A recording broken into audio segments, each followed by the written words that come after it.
The night one main event of WrestleMania isn't for a championship, isn't for a championship opportunity, but now has officially become a Paul Heyman on a pole match. Hey, what's going on, guys? It's Kevin Zwicker from Fast Count coming at you. And before I get into this video, please remember to hit the like button and subscribe. Hit the like button and subscribe. Hit the like button and subscribe. So Paul Heyman has now become the pretty girl in class that everybody is trying to ask out to prom. Everybody wants a little piece of Paul Heyman. And on Friday, it was revealed what that favor is that Paul Heyman owed CM Punk. He will now officially be in CM Punk's corner in the main event of WrestleMania. And everybody's kind of speculated what this favor was going to be. I haven't seen people online speculate that right before the match at night one, CM Punk was going to announce that the favor is that this match has now officially became a #1 contenders match, and whoever wins this will be inserted in the night two main event, which never really made sense to me because why would Paul Heyman have that type of stroke? It's not as if he was owed a favor from Triple H or Nick Aldis or Adam Pearce, so I never really expected that to happen. But on Raw, we had Paul Heyman come out, and he opened up by saying, "I would never betray my tribal chief. I would never betray my best friend CM Punk, and my loyalty for both guys won't intersect with my loyalty for the other." And Seth Rollins comes out basically just to stir the hornet's nest, right?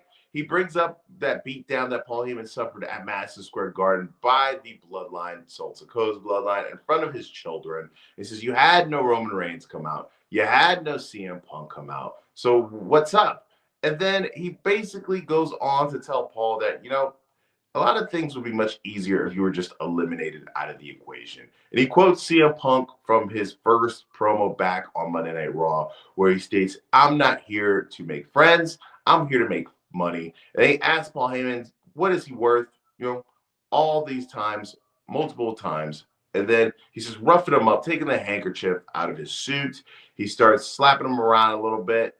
And then you have Paul Heyman stand up for himself. And he says, "Get your damn hands off me," like he was in Planet of the Apes.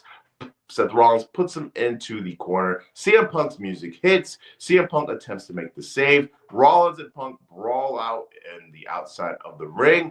But then eventually, Seth Rollins uses his speed, gets into the ring first, hits CM Punk with the stomp, fakes that he's going to hit Paul Heyman with the stomp, gets down on his one knee and tells him that now you owe me a favor, which I don't know how that works. Yes, I was about to kick your ass, but since I didn't, now you owe me because I didn't kick your ass, right?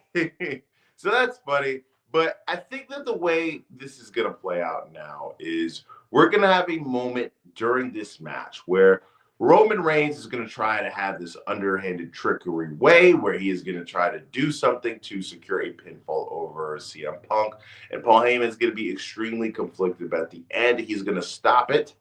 And it's going to further along this strain that Roman Reigns and Paul Heyman currently have in their relationship. And Seth Rollins, like a vulture, is going to somehow, some way pick up the pinfall. And we're going to further along build this singles match between CM Punk and Roman Reigns, because I feel like that's where the money is. And I think with this storyline of whose side is Paul Heyman on, I think you could really push that and build on it for the next several months, especially with the fact that Roman Reigns is reportedly going to be taking a break after WrestleMania, which is like, damn, this dude is barely on the build to WrestleMania. Now he needs a break from barely being on the build.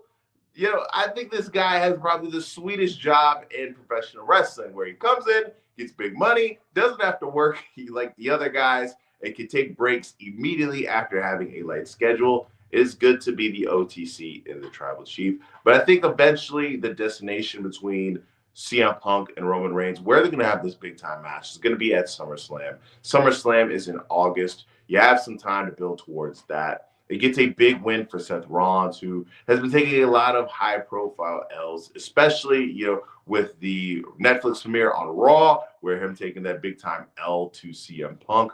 The guy has really been in big-time matches, but hasn't really been successful. And I think that this would be an opportunity for him to get a big W, and it really wouldn't hurt the other two guys, and it will give us an opportunity to build towards them having their singles match, because I feel like that's where the money is, and that's where the true intrigue is. But let me know what you guys think in the comment section. Who do you think Paul Heyman is going to walk out of WrestleMania with? Do you think it's going to be Punk, Roman? Do you think we're going to get a swerve and he's going to walk out with Rollins? Do you think that Rollins could potentially win, or do you think it's down between CM Punk and Roman Reigns? Let me know in the comment section, guys. Remember, like I said in the beginning of the video, like the video and subscribe, like and subscribe, like and subscribe. I am Kevin Zwicker. I'm out.